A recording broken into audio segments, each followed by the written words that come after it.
मुख्यमंत्री बनने के बाद डीके शिव कुमार की बेटी ऐश्वर्या शिव कुमार ने जताई खुशी। कहा, यह सत्ता नहीं, बड़ी जिम्मेदारी का पल है कर्नाटक के मुख्यमंत्री के रूप में डीके शिव कुमार के शपथ लेने के बाद उनकी बेटी ऐश्वर्या शिव कुमार ने खुशी और कृतज्ञता व्यक्त करते हुए कहा कि ये सिर्फ सत्ता का नहीं बल्कि बहुत बड़ी जिम्मेदारी का पल है। उन्होंने कहा, हम कर्नाटक के लोगों के बहुत आभारी हैं। मैंने अपने पिता के लिए कोई सोशल मीडिया अभियान नहीं चलाया है। मैं सिर्फ एक गर्व महसूस करने वाली बेटी रही हूँ। मैंने उनसे जिंदगी में बहुत कुछ सीखा है। अपने पिता के मुख्यमंत्री बनने पर ऐश्वर्या ने कहा, मेरे पिता हमेशा कहते हैं कि नेतृत्व के साथ बहुत बड़ी जिम्मेदारी आती है। आज वह जिम्मेदारी 10 गुना या शायद 100 गुना बढ़ गई है, क्योंकि अब उनके कंधों पर कर्नाटक के लोगों की उम्मीदें और आकांक्षाएं हैं। उन्होंने आगे कहा, मैं परमात्मा से प्रार्थना करती हूँ कि वह मेरे पिता को लोगों की सेवा करने के लिए शक्ति, बुद्धि और ईमानदारी प्रदान करे। यह सत्ता की बात नहीं है, बल्कि इस बात की है कि आप उस सत्ता का उपयोग लोगों के हित में कैसे करते हैं। मुझे पूरा विश्वास है कि वे इस अवसर का उपयोग जनता की भलाई के लिए करेंगे और लोग उनके नेतृत्व से संतुष्ट होंगे। नई सरकार पर विश्वास जताते हुए उन्होंने कहा, मुझे उम्मीद है कि 2 साल बाद लोग उन्हें फिर से चुनेंगे।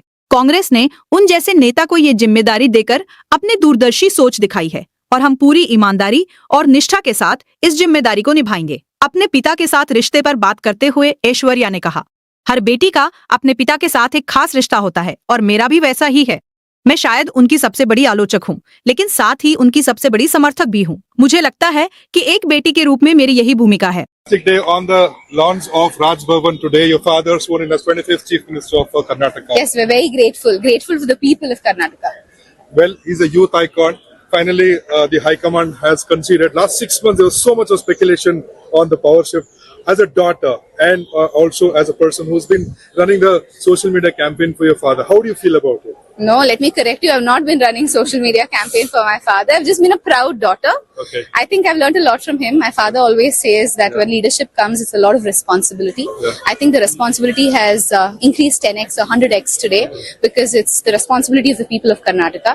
So I really pray to the Almighty that the Almighty gives my dad the strength, the wisdom, and the purity with which we can serve the people right. It's not about power, it's about what you make with that power, and I'm sure he'll make the best with that power, and people will be happy 2 years from now re-electing him.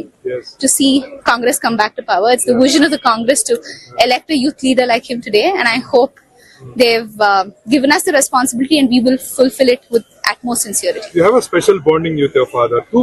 Every daughter has a great bonding with her father, and I have the same. Yeah. But as I'm the biggest critic to my father, but also the greatest supporter. Okay. So I think that's what